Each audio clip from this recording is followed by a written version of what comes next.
Olá, pessoal, boa noite. Hoje a gente está num horário um pouquinho diferente, tá?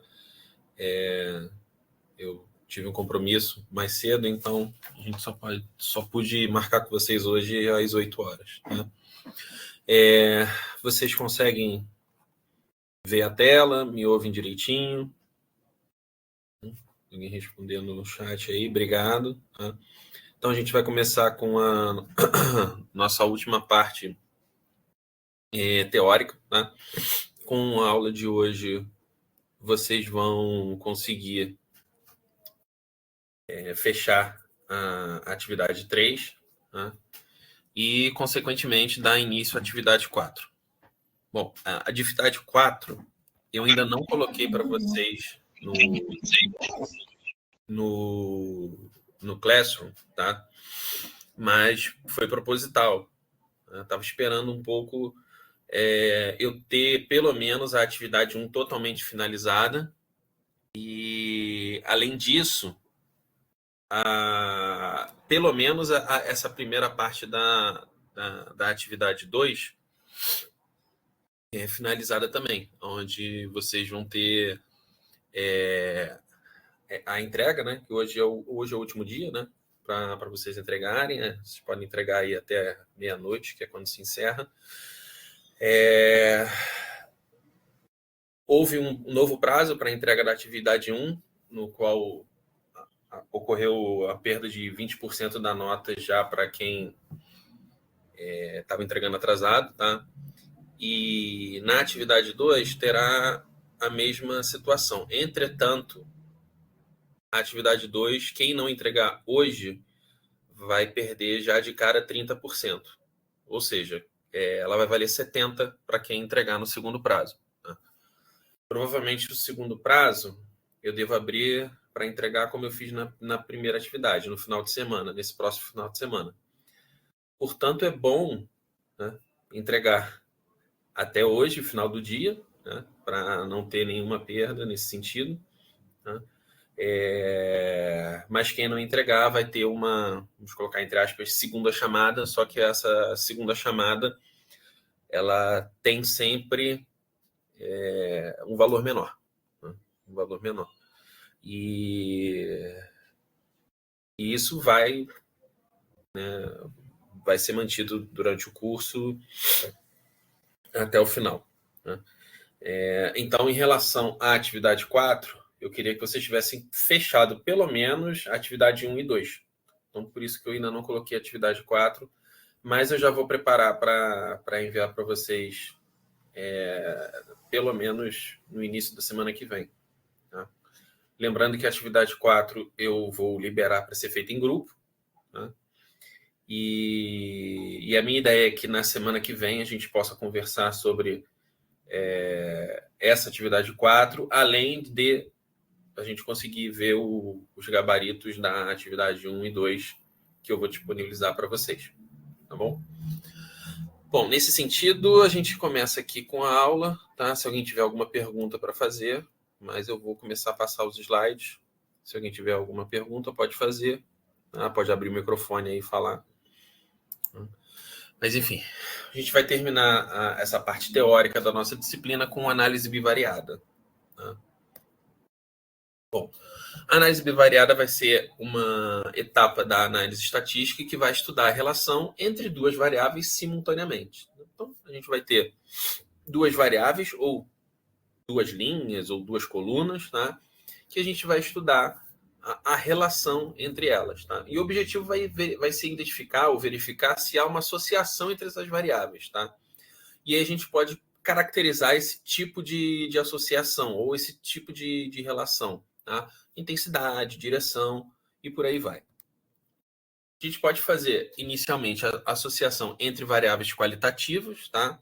Então, quando duas variáveis são categóricas, ou também chamadas qualitativas, e analisadas juntas, a gente busca verificar se os valores de uma variável estão ou não associados aos valores da outra. Tá? Os dois métodos mais conhecidos entre a associação de variáveis quantitativas são as tabelas de contingência, né, e o Q-quadrado. As tabelas de contingência vão cruzar duas variáveis mostrando as frequências conjuntas das suas categorias, e o Q² vai verificar se essas diferenças observadas entre as frequências são estatisticamente significativas. Ou seja, no Q², a gente vai ter o que a gente chama de um teste de hipótese. Tá? Um teste de hipótese, onde a gente vai verificar uma hipótese nula e uma hipótese alternativa. Tá bom? Bom, tabelas de contingência. Por exemplo, a gente tem uma prefeitura que implementou um programa de policiamento comunitário em alguns bairros da cidade e deseja avaliar se houve impacto na percepção de segurança da população. Foi realizada uma pesquisa com moradores de diferentes bairros, categorizando-os por participação no programa. Participação no programa vai ter a variável sim e não, e a percepção de segurança, se a percepção de segurança foi alta ou baixa. Ou seja, a gente tem o que a gente chama aí de uma tabela 2x2, onde a gente cruza duas variáveis, e essas duas variáveis têm duas opções dentro dela. Então, percebam que participação no programa e percepção de segurança são duas variáveis qualitativas, né? Que a gente pode colocar sim e não, e segurança ou baixa. E a gente tem o quantitativo desses valores. Então, essa tabela 2x2, ela me indica o quê? Que a percepção de segurança é alta para 120 pessoas, quanto a participação no programa ser positiva, ser sim, né? E quando não tem participação no programa, a percepção de segurança também é alta para 80 pessoas, tá? Gerando um total de 200. Já a participação no programa, existindo a participação no programa, sim, participação no programa, a percepção é baixa para 30 pessoas, tá?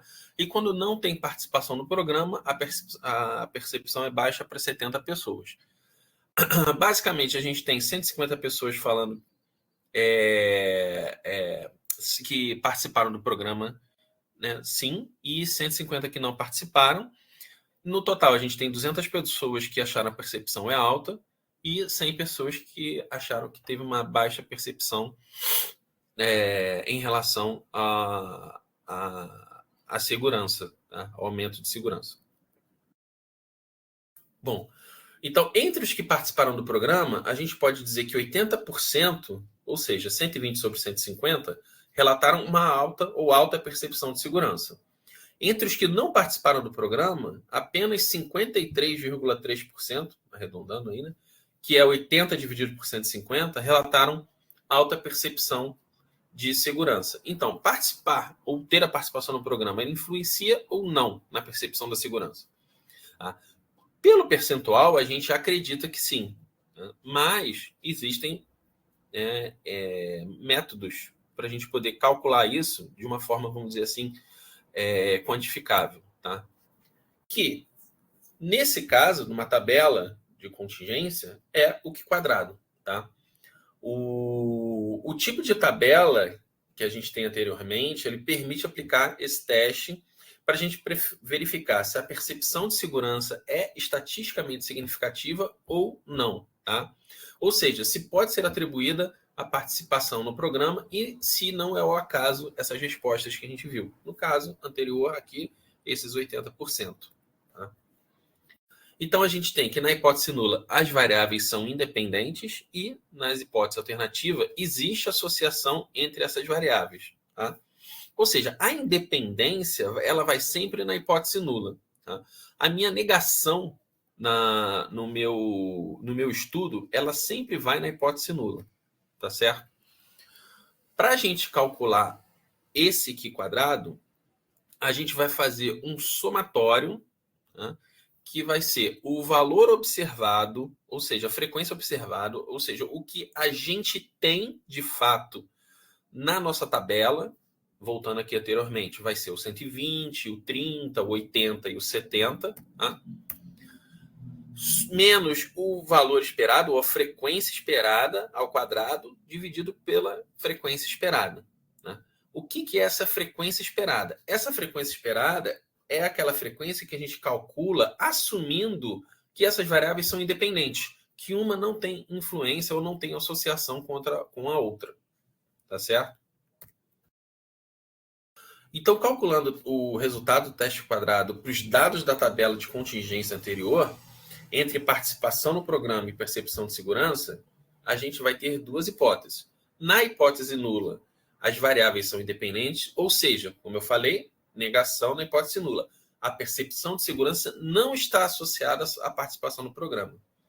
Já na hipótese alternativa, as variáveis elas são dependentes, ou seja, a percepção de segurança está sim associada à participação no programa. Tá? O Q² ele vai revelar uma estatística significativa ou não. Tá? Como é que a gente calcula as frequências esperadas para cada valorzinho que a gente viu naquela tabela? Tá? Vai ser o valor total da minha linha multiplicado pelo valor total da coluna sobre o meu total geral na minha tabela. Tá? Ou seja, voltando na tabela anterior, basicamente eu vou pegar 200,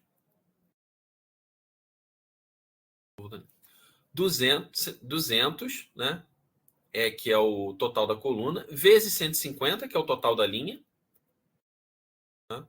200, que é o total da coluna, vezes 150, que é o total da linha. No caso ali está invertido, tá? Então seria 150 o total da linha, vezes 200, que é o total da coluna, sobre o total, tá? Que é 300. Tá?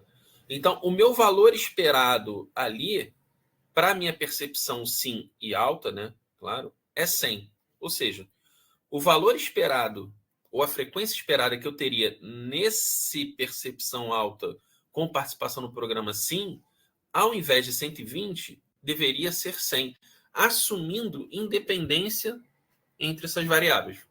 Tá? Bom, e se eu quisesse olhar a percepção alta e não participação no programa? Tá? Nesse caso, vai ser igual, porque o valor da linha e da coluna são iguais, né? Então, para não e alta, que é o que a gente está vendo aí do lado, vai ser 150 vezes 200 sobre 300 também. Voltando lá na tabela anterior, a gente pode ver que a gente tem ali 200, que é o total da coluna, vezes 150, que seria o total de não participação no programa, né? Na segunda linha ali, dividido pelo total, que é 300. Beleza. Agora, para percepção baixa, tá? Na segurança, e sim, aonde eu tenha participação no programa. Nesse caso, eu vou pegar 150 vezes 100 dividido por 300. Então, no lugar daquele 30 ali, deveria aparecer um 50. Tá? Por quê? Seria a minha frequência esperada, assumindo que todas as variáveis são independentes. E, obviamente, se a primeira é 50, a segunda também vai ser 50. Né? Já que a gente tem um total de 100 ali, mas, repetindo a fórmula, seria 150 vezes 100 sobre 300. Então, eu teria que ter, numa tabela totalmente independente, tá? Percepção alta e participação no programa, sim, 100. Percepção alta, participação no programa, não, 100. Percepção baixa, participação no programa, sim, 50. Percepção baixa, participação no programa, não, 50. Seria uma tabela com 100, 100, 50, 50. Tá? Para calcular o Q², o que a gente vai fazer? A gente vai pegar esta frequência esperada, tá? Pegar a frequência observada, melhor, né? Pegar a primeira observada, que é 120, 30, 80, 70. As frequências esperadas que a gente calculou, tá? E jogar na minha fórmula ali. Então, vai ser o observado menos o esperado, 120 menos 100, elevado ao quadrado, dividido por 100. Tá? No final, a gente faz o somatório disso tudo. Tá? Então, naquela primeira linha ali, eu vou ter o valor 4, tá? Na segunda, o 8, na terceira, o 4 e na quarta, o 8. Então, seria 4 mais 8 mais 4 mais 8, 24. Tá? Esse valor Q², ele é o cálculo da minha, é o que eu chamo da minha estatística Q². Tá? Esse valor do Q², ele vai ser analisado baseado no que a gente chama de grau de liberdade e valor crítico. Como é que a gente calcula os graus de liberdade e o valor crítico no meu experimento. Tá? Os graus de liberdade vai ser o número de linhas menos 1 vezes o número de colunas menos 1. Como eu tenho 2 linhas e 2 colunas, vai ser 2 menos 1 vezes 2 menos 1, que é 1. Então, eu tenho 1 grau de liberdade dentro desse experimento do Q quadrado. Tá? Novamente, graus de liberdade eu já comentei com vocês bem superficialmente na semana passada, na aula passada. Não é algo que eu vou me ater aqui no curso, porque é uma parte da inferência estatística. Né? Então, essa parte de graus de liberdade vocês vão ver melhor talvez na disciplina de probabilidade, se não verem na disciplina de probabilidade, que eu acho que não devo ver, na próxima, tá? Que é baseada realmente na parte inferencial, na parte de inferência estatística, que é a parte de intervalo de confiança, teste de hipótese e por aí vai. Tá? Bom, calculado esse grau de liberdade, a gente tem que encontrar o valor crítico. Para encontrar esse valor crítico, que é o nosso valor tabelado, tá? A gente vai olhar uma estatística, que é uma tabela, tá? Q quadrado, que vai ter o valor de Q quadrado igual a 24, com 1 grau de liberdade e um alfa de 0,05. O que é o alfa de 0,05? Tá? Esse alfa de 0,05 é a minha confiabilidade, é o meu estudo,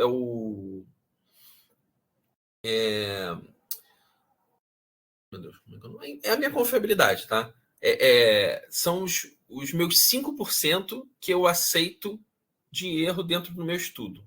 Também lá na primeira aula eu falei com vocês que toda estatística ela tem um erro. E esses erros eles não são calculados por nós.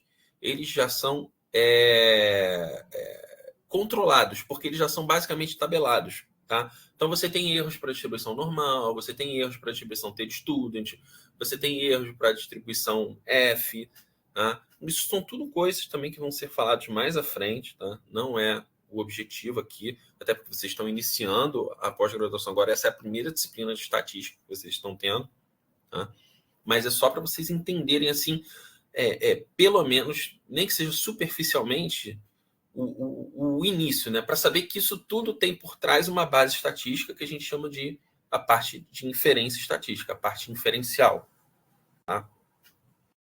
Então, o valor crítico para o meu Q quadrado 24 com grau de liberdade igual a 1 e alfa de 5%, que seria a minha confiabilidade de 5%, eu vou ter ele igual a 3,84. Tá? Então, meu valor crítico ele vai ser igual a 3,84. E a gente precisa olhar o meu valor do Q quadrado calculado em relação ao meu valor crítico, que é o valor tabelado, que já tem na minha tabela Q quadrado. Tá? Olhando esses dois valores, né, eu vou ver se o meu valor calculado ele é maior do que o meu valor tabelado. Como o meu valor Q quadrado calculado ele é maior do que o valor tabelado, a gente rejeita H0. Ou seja, a gente não assume independência entre as variáveis. Ou seja, elas têm alguma dependência. Tá? Ou seja, se a gente está rejeitando, se a gente não está aceitando a minha hipótese nula, a gente, em tese, acredita na hipótese alternativa. Tá? Conclusão. No caso do Q quadrado, tá? E de outros testes estatísticos que vocês verão mais à frente, o correto é colocar sempre que há evidências estatísticas significativas. Tá? Há evidências estatísticas significativas ou não há evidências estatísticas significativas. Esse é um termo muito utilizado na estatística. Na verdade, é o que a gente, em tese, né, a gente diz que é o correto quando a gente faz um teste. Tá? Evidências estatísticas significativas, sim ou não. Tá? Então, nesse caso, a gente tem evidências estatísticas significativas de que existe uma associação entre a participação no programa de policiamento comunitário e a percepção de segurança da população. Tá? Ou seja, a percepção de segurança ela está associada à implementação do programa, sugerindo que o programa pode estar cumprindo o seu objetivo. Tá? Um outro cálculo que a gente pode fazer baseado no meu valor do Q quadrado é o coeficiente de contingência. Tá? Ele vai medir a força da associação entre essas variáveis, tá? E ele vai de 0, que não vai ter associação nenhuma, até um valor máximo que vai ser sempre menor do que 1. Ele nunca vai ser 1. Tá? Que é onde ele depende do número de categorias. Então, quando eu tenho um valor muito próximo de 0, a minha associação é fraca ou inexistente. E eu tenho o meu ponto de máximo, que é a associação forte. Ou seja, é um valor máximo que aquelas minhas variáveis elas podem me fornecer, tá? Mas que vai ser sempre menor do que 1. Eu não digo que o coeficiente de contingência é entre 0 e 1, porque ele nunca vai tocar no 1. Né? Mas, bem superficialmente também, vamos dizer assim, eu posso dizer que ele vai de 0 até 1 aberto. Tá? Mas, assim, é muito difícil vocês terem... Bom, é difícil, muito difícil, mas pode acontecer, né? O coeficiente de contingência com valores altos, tipo 0,70, 0,60, mas é mais difícil. Tá? Bom, o cálculo do coeficiente de contingência, vocês vão pegar o valor do Q quadrado, dividir pelo Q quadrado, somado com seu N, que é o seu tamanho amostral. Depois de ter feito isso, tira a raiz. Tá? Então, nesse caso aí, vocês iam fazer 24 dividido por 24 mais 300. Ou seja, 24 dividido por 324, que dá 0,0741, tirando a raiz disso, 0,272. 0,272. Tá? Então, nesse caso, embora o teste quadrado tenha indicado que a associação é estatisticamente significativa, tá? O valor de C igual a 0,272 sugere que a força dessa associação ela é moderada, ela não é alta. Tá? Ou seja, existe alguma relação entre participar do programa e sentir-se mais seguro. Entretanto, outros fatores podem estar envolvidos dentro desse estudo, tá? Que aí não são contemplados dentro dessas duas variáveis. Certo?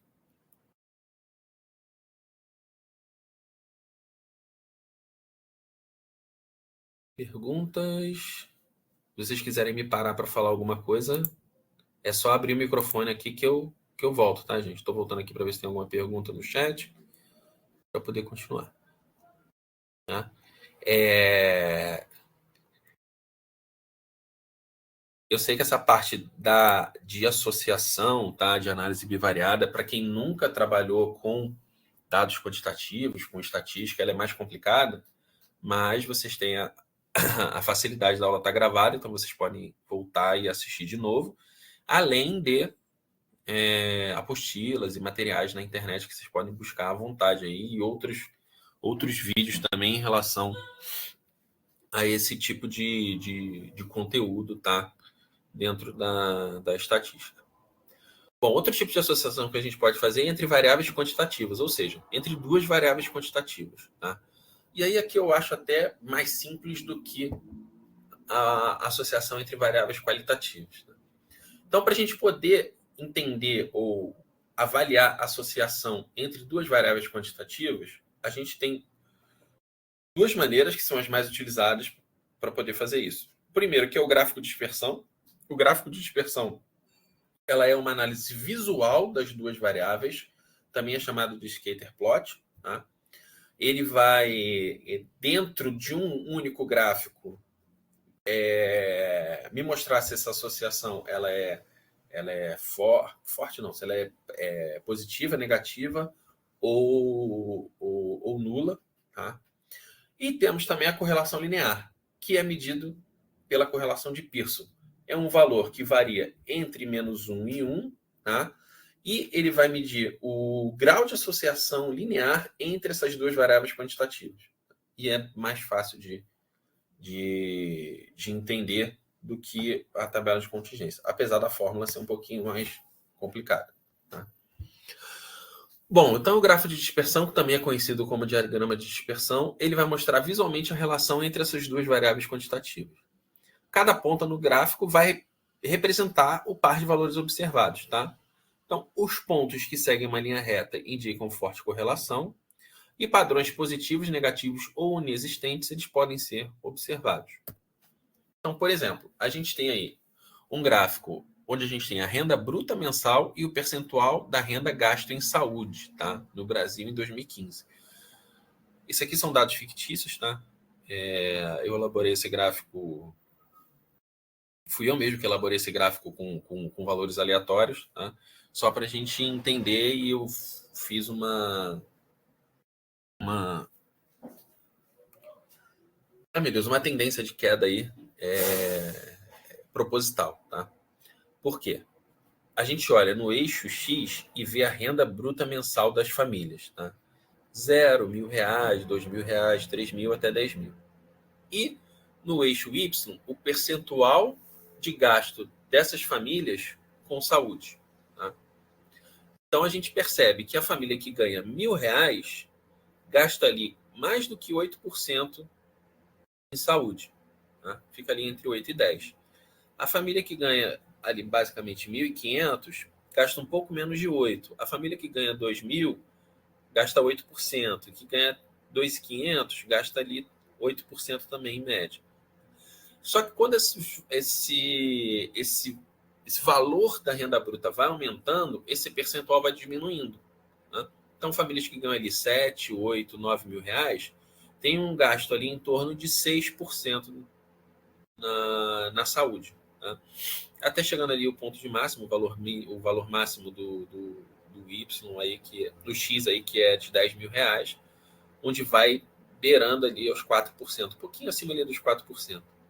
Tá? O que isso significa?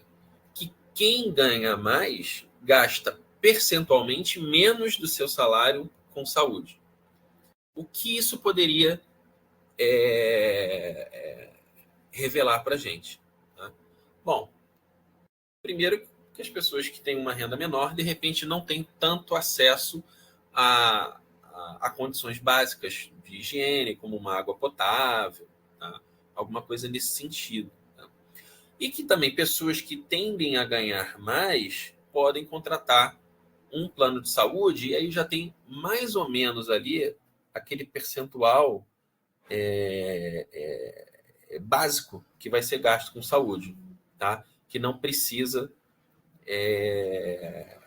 necessariamente estar gastando mais do seu salário com a saúde dentro da família. Tá? Também podemos trazer aqui uma falta de acesso a unidades básicas de saúde, e aí ter que buscar um atendimento no particular, coisas nesse sentido. Então, esse gráfico pode revelar isso para a gente. Tá? Então, o diagrama de dispersão é análise visual, e a correlação linear já vai ser um valor, né, que a gente vai realmente calcular para medir essa relação, tá, se ela é positiva ou negativa. O valor de R, ele também diz se essa correlação é forte, média ou fraca. Tá? Então, quando o valor de R é 0, a gente diz que não tem associação nenhuma entre as variáveis.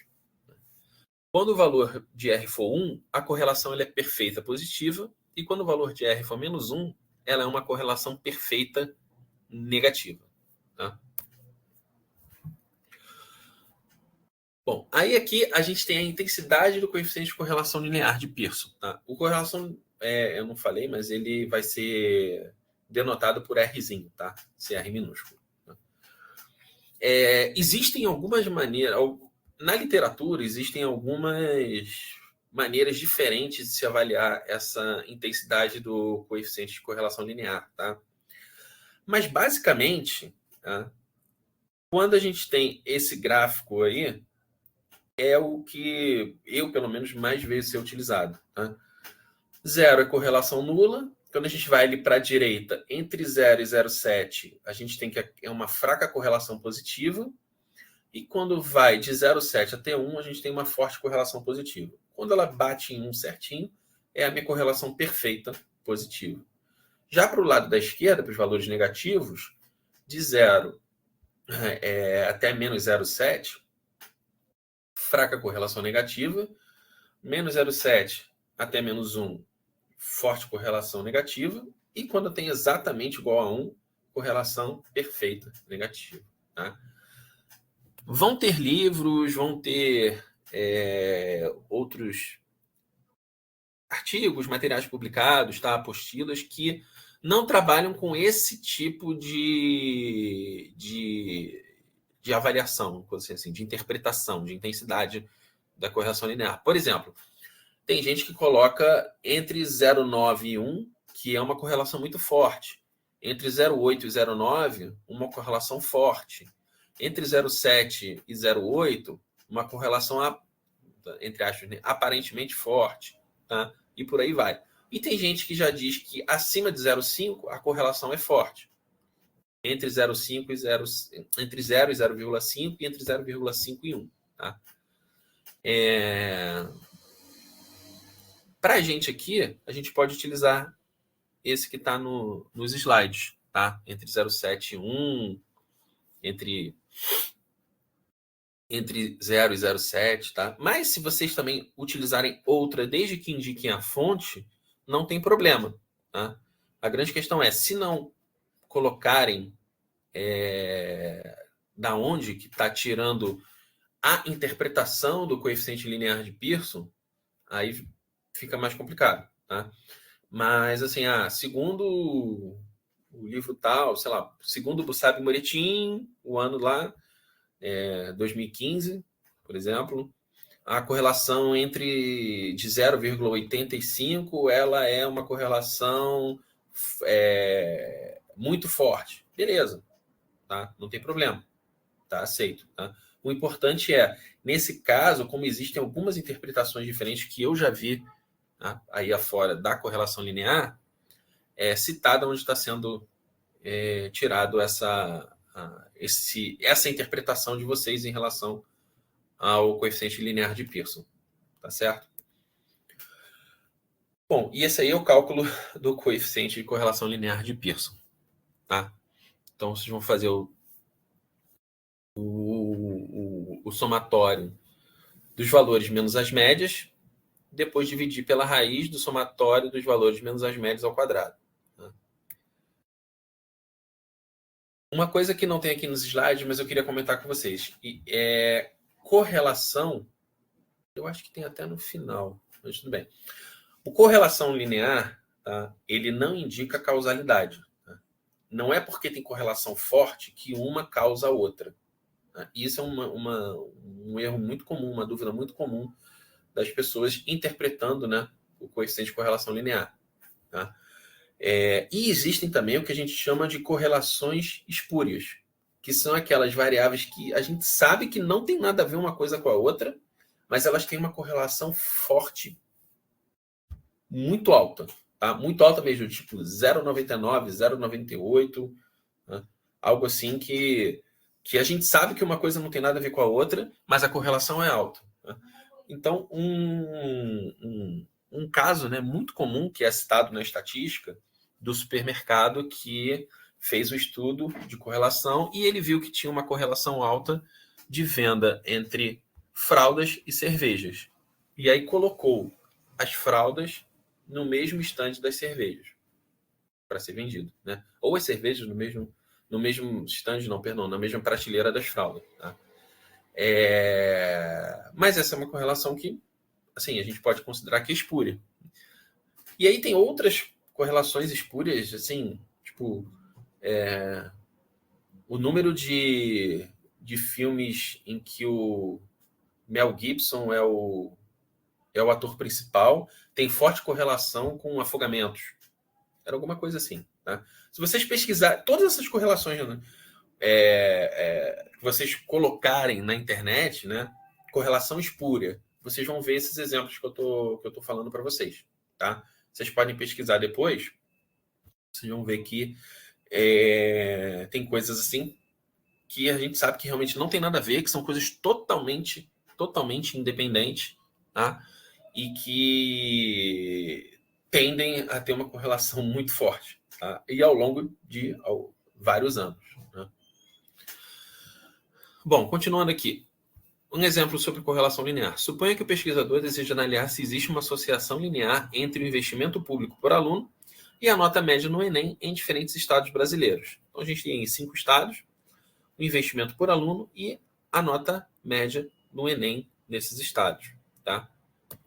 O que eu vou fazer se eu for calcular essa correlação linear na mão?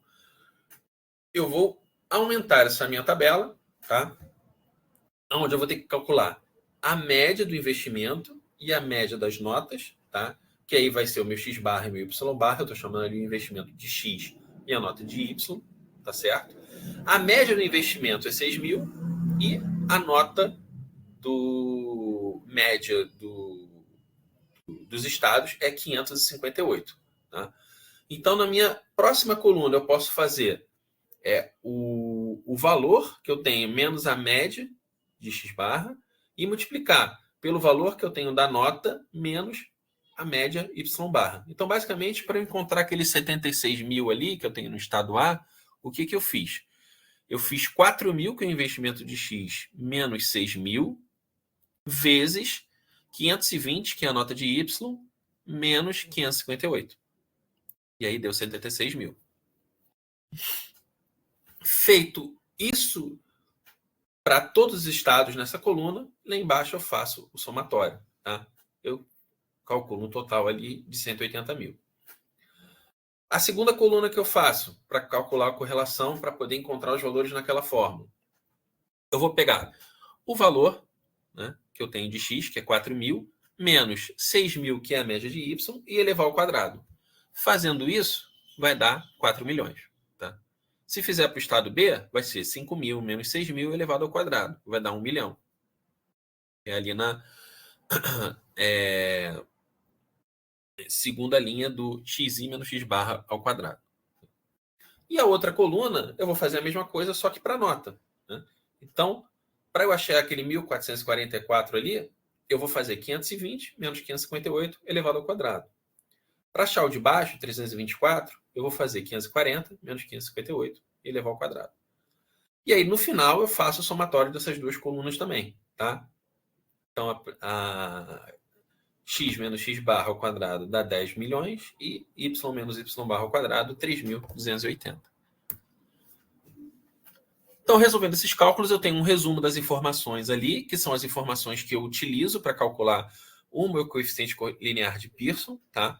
Média de X, 6.000, que é a média do investimento feito nos alunos. Y barra, que é a média das notas, 558. Somatório de X menos X barra, Y menos Y barra, 180.000. Somatório de X menos X barra ao quadrado, 10 milhões. E somatório de Y menos Y barra ao quadrado, 3.280. Substituindo isso tudo na fórmula, eu encontro um valor de 0,99, tá? Ou seja, bem próximo de 1. Então, o valor de R igual a 0,99 indica que eu tenho uma forte correlação linear positiva entre o investimento por aluno e a nota no Enem. Então, à medida que o investimento aumenta, as notas também aumentam. E aí, como eu falei anteriormente, é importante destacar que essa correlação não implica causalidade. Um alto investimento, eles pode estar associado às melhores notas. Mas eu tenho outros fatores que também podem influenciar o aumento das notas. Tá? Como qualificação de professores, infraestrutura, condições sociais. Tá? Tudo isso influencia no aumento das notas. Certo? Só que neste caso, eu posso dizer que há só uma correlação entre essas variáveis quantitativas. Tá? E quando eu tenho associação entre uma variável quantitativa e outra qualitativa, tá? Eu posso fazer o gráfico de médias, que vai mostrar a média da variável quantitativa em cada grupo, da variável qualitativa.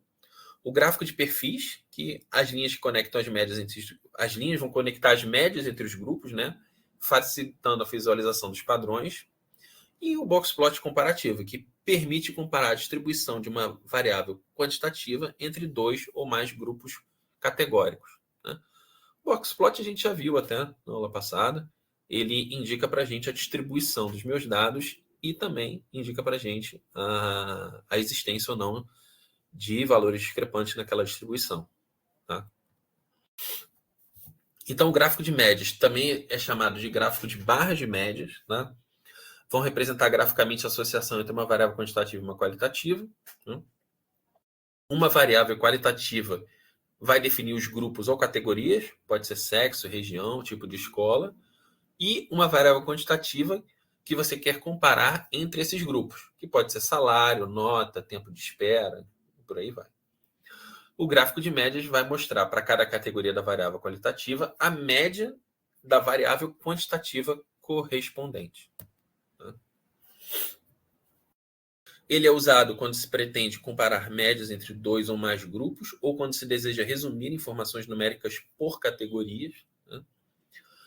E é útil em estudos de impacto de políticas públicas, né? Como média de crimes por região, média de internações por tipo de hospital, média de renda por nível de escolaridade, e por aí vai. Então, por exemplo, suponha que você queira analisar o desempenho médio dos alunos no Enem por tipo de escola.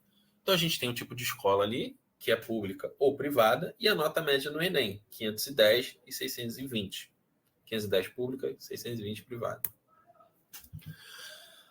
Bom, o gráfico de médias é basicamente colocar duas barras, né, uma do lado da outra, onde eu vou ter do meu eixo X o tipo da escola, se é pública ou privada, e a nota média no Enem, tá? 510, a barra que corresponde ao valor da minha nota média nas instituições públicas, e 620, a média correspondente nas instituições, nas escolas privadas. Tá? Então, o gráfico mostra que os alunos de escolas privadas obtiveram, né, em média, notas mais altas no Enem do que os alunos de escolas públicas. Né? E aí, essa diferença sugere possíveis desigualdades no acesso à qualidade de ensino entre as redes de educação, podendo refletir diferenças na infraestrutura, recursos didáticos e apoio pedagógico. Temos também os gráficos de perfis, tá? Que o gráfico de perfis já seria uma extensão dos gráficos de médias, tá? Onde a gente vai usar quando a gente tem duas ou mais variáveis qualitativas, ou uma variável qualitativa com mais de dois níveis, e a gente deseja comparar como as médias de uma variável quantitativa variam entre os grupos.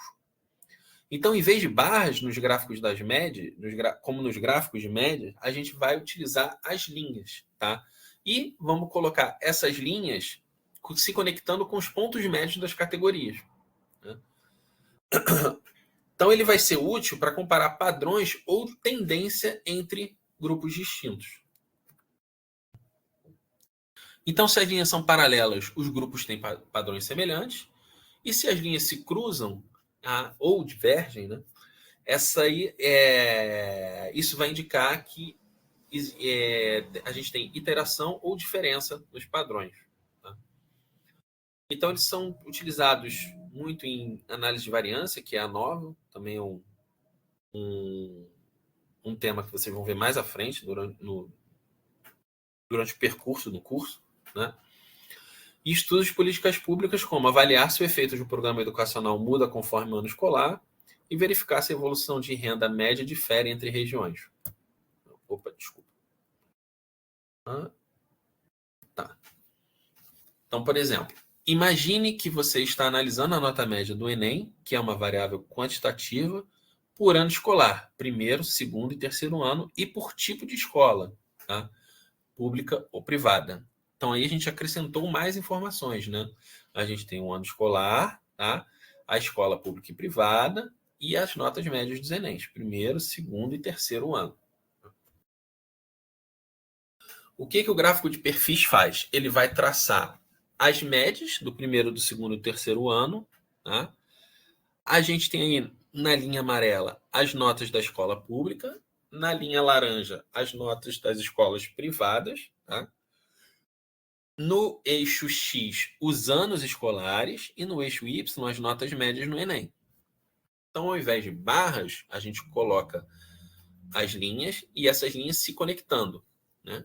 E lembrem, essas linhas são paralelas, então eles têm padrões iguais. Tá? A gente tem que as notas nas escolas públicas elas são sempre mais baixas, mas ela tem um padrão igual em relação às notas médias do Enem. Tá? Ou seja, uma tendência de aumento conforme passa o ano escolar. Então, ele vai evidenciar que o ano escolar está associado a um aumento nas notas médias no Enem, o que é esperado, né? O tipo de escola tem um impacto importante sobre o desempenho dos estudantes, com vantagem para a rede privada. E as trajetórias, como elas são paralelas, elas indicam que as duas redes, né, tanto privada quanto pública, elas evoluem de forma semelhante, mas com seus níveis médios distintos, diferenciados.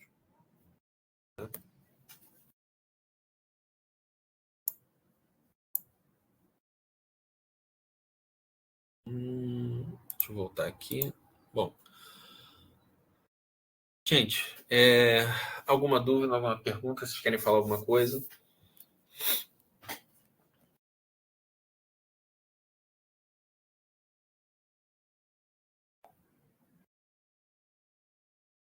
Roberto, pode professor, falar. me escuta? Isso. Sim, Me estou escutando. escuta? Ah, tá. Então Sim. tá. Boa noite, pessoal. Boa noite, professor. Então, ali para as variáveis qualitativas, tinha, pelo que eu entendi ali, tinha o teste ali do Q quadrado para ver se tinha influência entre aquelas variáveis ali que estavam na tabela, né? E depois o coeficiente de contingência para avaliar se a força dessa influência. Entendi certo? Sim. Eu não chamaria de influência, Tá. porque o nome correto é associação. Tá? Associação, Mas claro. se você entender que, que a associação, que isso influência é associação, ok, tá? Mas o termo correto seria associação. Claro, não, melhor, né? Essa associação ali seria o que a gente fala também de causalidade, no caso ali da correlação linear? Não, não. Não é causalidade, tá? Nem no quadrado, nem na correlação. A gente não pode dizer que uma causa a outra. É uma associação, elas estão associadas. Tá? Inclusive, a gente não pode, né, dizer que realmente é evidente que o aumento da percepção de segurança está relacionado a participar no programa de policiamento comunitário, porque, como eu falei, toda estatística ela tem um erro, né? Porque ela é feita com base em dados amostrais. Por isso que a gente fala que a gente tem evidências estatísticas significativas. Mas a gente, por exemplo, é comum, né, nós estatísticos, dizer que a gente nunca aceita H0. A gente não rejeita H0. É diferente. Né? A Sim, gente não sim. rejeita porque existe casos em que se pode rejeitar. Né? Tem 5% de erro ali que a gente diz que aquele estudo pode ser rejeitado. Sim, sim, isso, nível de confiança, né? Ali a chance daquilo Sim. acontecer e não acontecer, tá? Uhum. Isso não tá. Porque eu lembro que para correlação linear, depois tem uns testes para a gente provar se tem causalidade. Para a gente provar, não, para a gente chegar a alguma conclusão sobre a causalidade, né? Não, sim, mas aí é outra coisa. Sim, não fiquei. Se aquele coeficiente de contingência seria essa versão de algum teste ali para ver se tem uma causalidade ou não entre isso. Então, agora você Para fez aquelas uma pergunta. qualitativas. Agora você Porque fez uma para pergunta que eu. quantitativas eu cursei matemática e eu lembro dessa parte da correlação que tinha. Mas as qualitativas ali eu fiquei nessa dúvida, porque era novidade para mim, por isso que eu estou perguntando se. Sim, mas agora você fez uma pergunta que eu realmente agora não lembro se o coeficiente de contingência ele é utilizado para medir, de certa forma, algum tipo de causalidade. Realmente eu não lembro, porque, assim,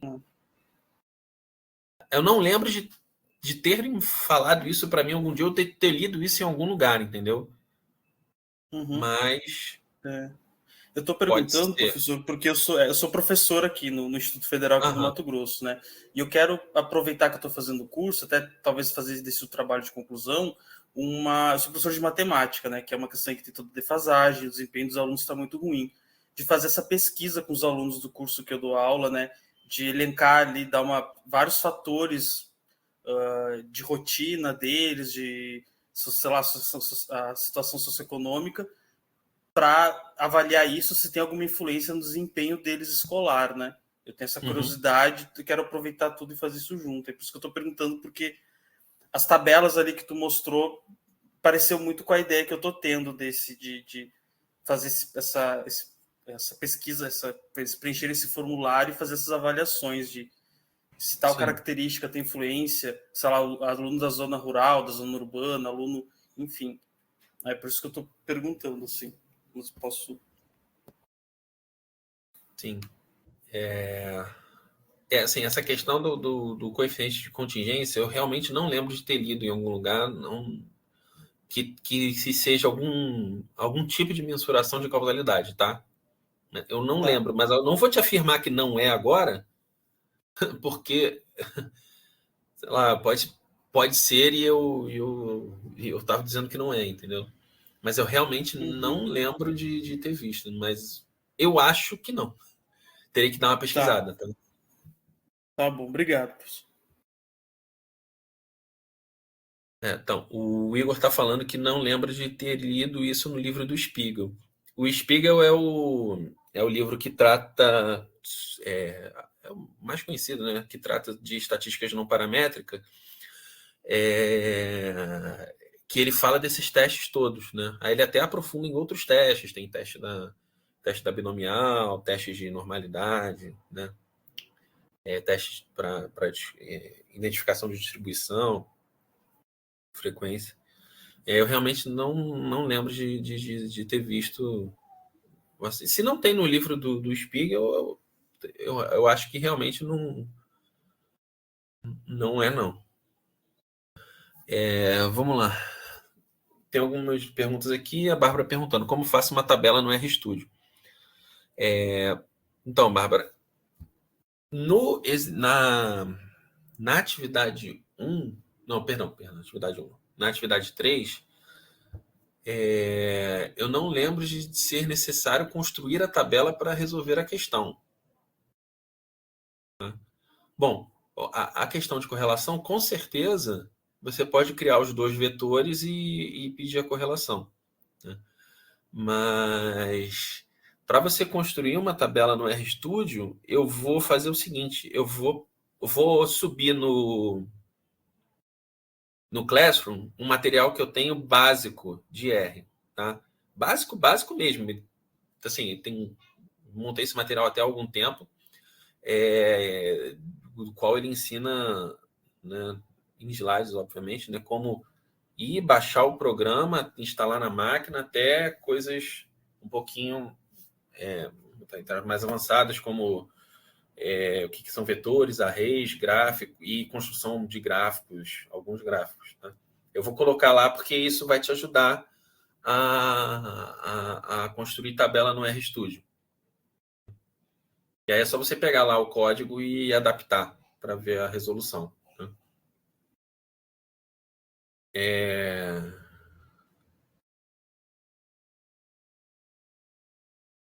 Então, o Crisley está falando que os vídeos do Diógenes explicam muito bem. Eu subi esses vídeos do Diógenes exatamente por quê? E eu até agradeci ele, porque ele foi muito gentil de ter passado esse curso para a gente, né? Ele deu o curso no modo, pelo que eu entendi, ele tinha mais tempo, né, durante o curso, e ele estava ensinando tudo do teórico e do prático feito no R. Tá? Então, é interessante vocês darem uma olhada nos vídeos do projeto de extensão do professor Diógenes, do coordenador do curso, que lá ele tem tudo isso que eu estou falando aqui com vocês sendo feito no R, desde o básico, tá certo? Mas, de qualquer maneira, eu vou subir esse material sim, que é do curso que eu dou de programação aqui, básica, para quem nunca viu o R. Tá?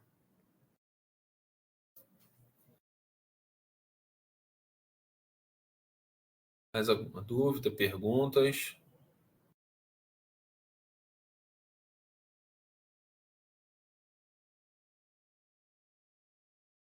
Pode falar, Jefferson.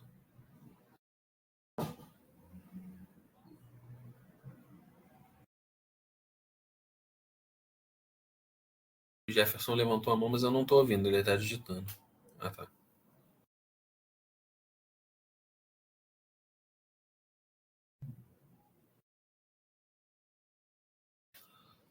O Alisson está falando que, além dos vídeos do professor Diógenes, na apostila também tem os exemplos de código em R.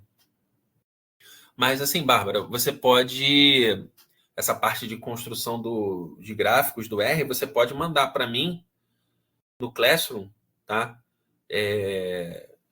Assim, se você construir o código está dando erro, você manda lá, ou perguntando como é que faz alguma coisa, que aí eu posso olhar o que você tem de dúvida e eu coloco um código lá para você adaptar. Né? Acho que alguém fez isso comigo aqui pelo Telegram, não vou lembrar o nome agora, mas alguém fez isso comigo porque construiu um código para dar a moda no primeiro, na atividade 2, só que o código estava... Bom, a pessoa achava que estava dando erro, mas na verdade não era um erro, né? A questão é que ela não estava considerando os pesos na questão, na atividade 2. O R só busca em TXT, vi no vídeo dos áudios que ele buscava um arquivo que era em TXT. Não, o R importa TXT, CSV e Excel. Tá?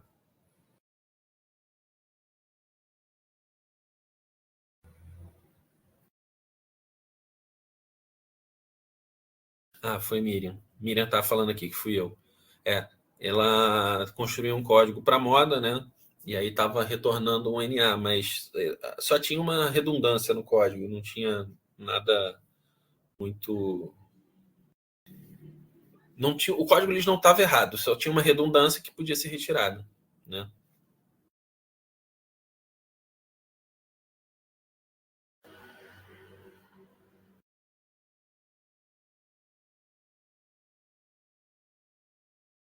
Sim, Bárbara, você consegue buscar uma planilha feita em Excel, sim. No R, vamos lá. Deixa eu abrir aqui e compartilhar com vocês.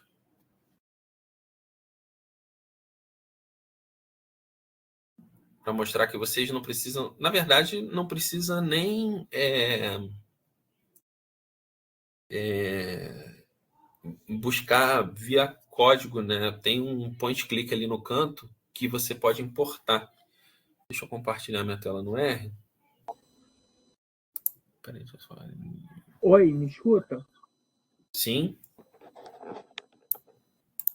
Estou escutando, Jefferson.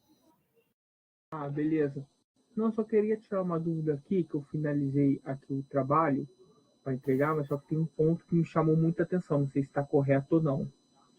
O limite superior e o limite inferior que são colocados na programação do R não são os mesmos que aparecem no gráfico, mas são os pontos que estão dentro do limite. Certo ou não? Calma aí, não entendi. Os pontos que... Quando, você está dizendo que quando você constrói o boxplot no R, ele te dá limite superior e inferior diferente dos que são calculados na mão por aquela fórmula Q1 ou Q3, mais ou menos Sim, é mais ou menos 1,5. assim. Isso também aparece no exemplo que está na apostila. Por exemplo, supondo aqui, o limite superior é 10, inferior é 10, o superior é 30. Esse é o exemplo. O ponto que está dentro deles, mínimo é 12, e o máximo seria 26. Aquele bracinho que define...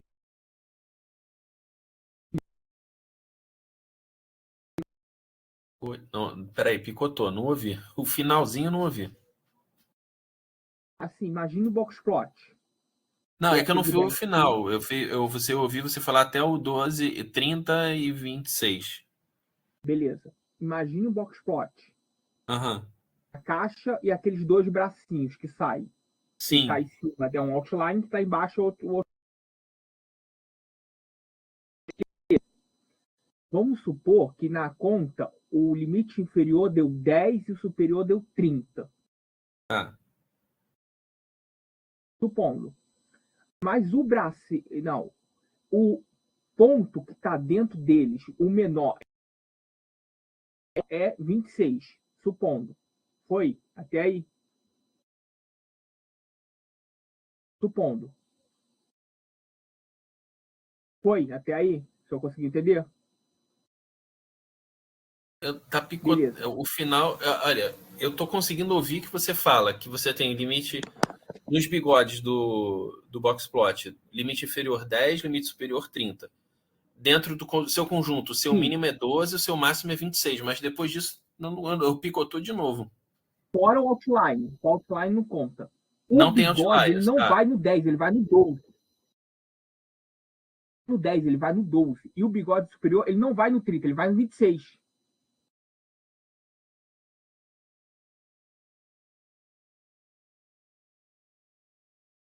Realmente não entendi. O que eu entendi que você disse foi o seguinte: você calculou os limites superior e inferior do Boxplot. O limite inferior é Sim. 10, o limite superior é 30. Ok. Só que dentro Sim. do seu conjunto você tem o seu mínimo valor naquele conjunto X lá, 12, e o máximo 26. Então você não tem outlier, tá tudo dentro do Não, Boxplot, não, não. ok. Não, o outline não conta, porque o problema não é o outline aí, no caso. O que Porque eu não tô tem, falando não é tem. que, Se você tem o mínimo 12 e o máximo 26, você não tem sim, outlier se não, o não, seu tudo Boxplot bem. vai de 10 a 30. Sim, tranquilo. O que eu tô falando é que quando você expõe a imagem do boxplot, o bigode não é no 10 e no 30, mas no 12 e no 26. No R? É, É estranho. Mas você está usando a função Boxplot normal e o seu sim, conjunto? até no exemplo dele é assim. Porque, por Ah, exemplo, tá. quando ele faz no exemplo, o limite inferior dele é, como é que eu posso dizer? É menos 3. Mas o bigode menor é o 1, se eu não me engano. Não é o menos 3. Então tá batendo igual ao que ele botou como exemplo, mas eu achei isso esquisito. Porque se a função ela utiliza o valor mínimo e o valor máximo do seu conjunto para construir o boxplot, ele nunca vai ter outlier, porque você tem o mínimo e o máximo dentro do conjunto. Não, não, Valor mínimo. no caso teria até outline. Por exemplo, vamos fingir que tivesse um outline aí de Ah, tá. Você está 70. falando que um conjunto que não tem outliers, ele não calcula o limite inferior e superior. Ele pega o valor mínimo e o Não, valor não, máximo do conjunto, é isso? não é isso não. Deixa eu explicar de novo. Quando faço a conta, o limite inferior e limite superior seria 10 e 30. Confere? Tá. Que é o que deveria aparecer nos bigodes. Sim. Sim. Vamos fingir que os dados que estão dentro deles, o menor dado e o maior, não importa o outline, seriam 12 e 26. Confere? Sim. O bigode não aparece no 10 e no 30. Aparece no 12 e no 26. Sim, mas isso aí é para um conjunto que não tem outlier. Se ele tiver outlier, ele com certeza não vai fazer isso, porque o boxplot ele te dá os pontos fora, pelo menos no R, a Sim, ele função dá os pontos boxplot, fora. A quando você marcação gera, do ele te dá os bigode é que é pontos. diferente. Realmente não.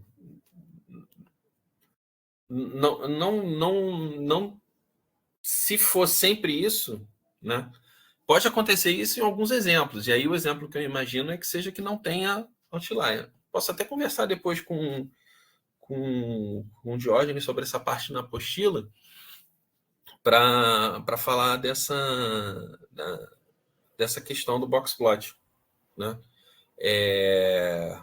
Mas assim, eu sempre trabalhei no, com a função, né, boxplot, aquela função básica que vem no R.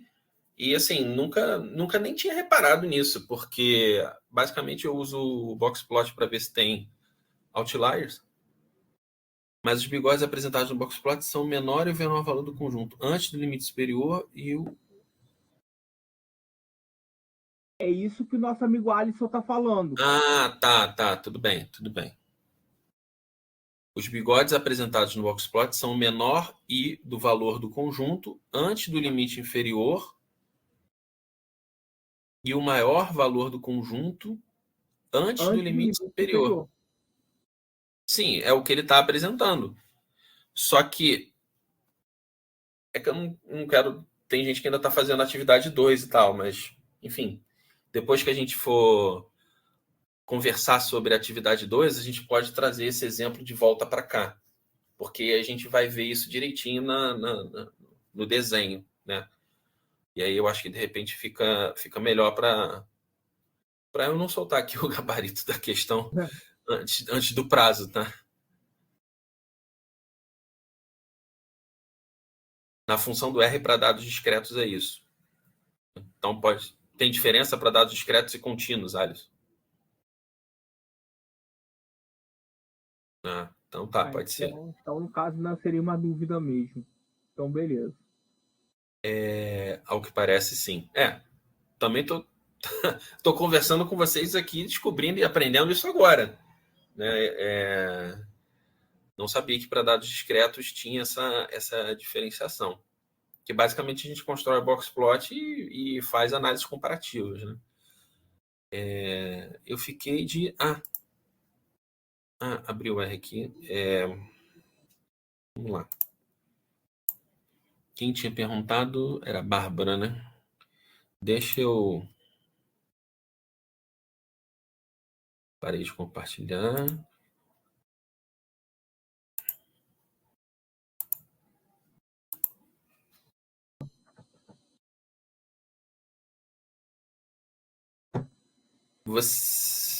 Não, compartilhei errado, peraí.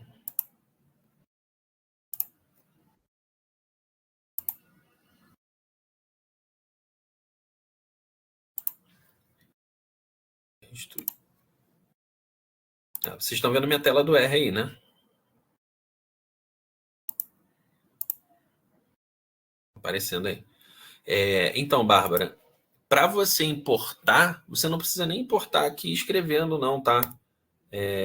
Import, qualquer coisa desse tipo, não. Tá? Você pode vir aqui, ó, import dataset. Vocês conseguem ver meu mouse aí?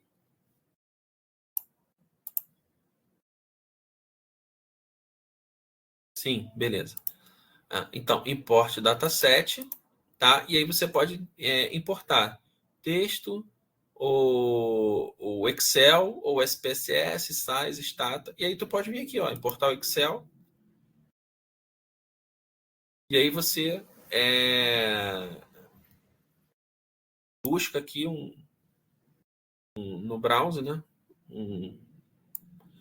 Um arquivo qualquer aqui em Excel, porque eu realmente agora, como não preparei nada, não vou ter, mas sei lá, vou puxar aqui tá?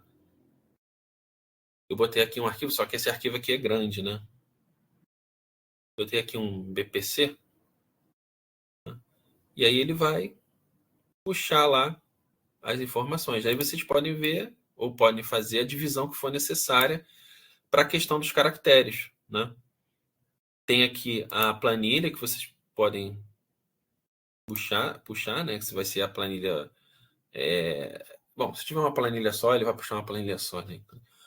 E eles também te dão aqui o código, né? Você carregar a biblioteca readxl.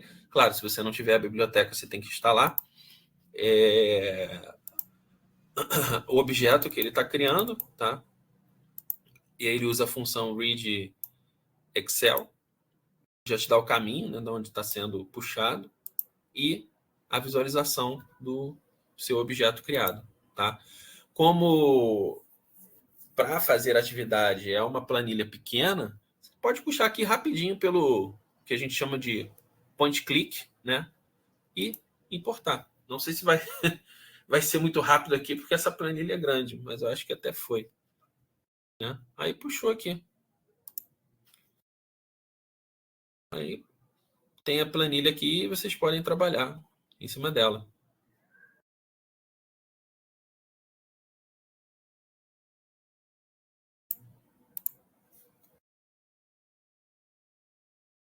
Ó, Crisley até colocou aqui.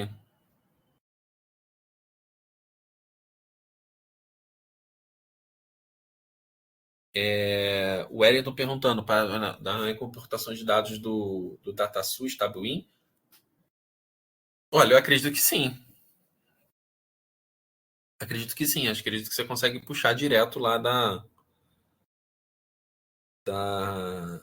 do site, inclusive.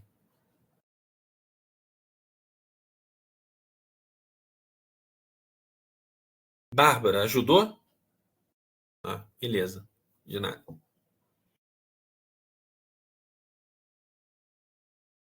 Bom, pessoal, vou interromper aqui. Na semana que vem a gente se encontra de novo. Se alguém quiser perguntar alguma coisa, falar, pode falar, tá? Mas na semana que vem a gente se encontra de novo. Pretendo conversar com vocês sobre as atividades 1 e 2. A atividade 3, vocês ainda vão ter que entregar, né? Então não vou poder falar muito sobre ela. Vai ser dia 17.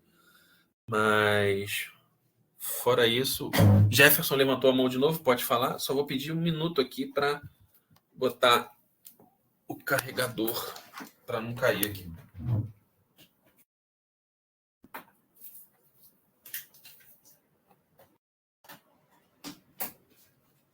Oi, gente, desculpa que estava acabando aqui a bateria do laptop. Pode falar, Jefferson. Ah, nada não, esqueceu de baixar. Ah, então tá bom. Bom, gente, então boa noite, tá? Até a semana que vem. E fico na guarda aí dos envios da atividade 2 ainda.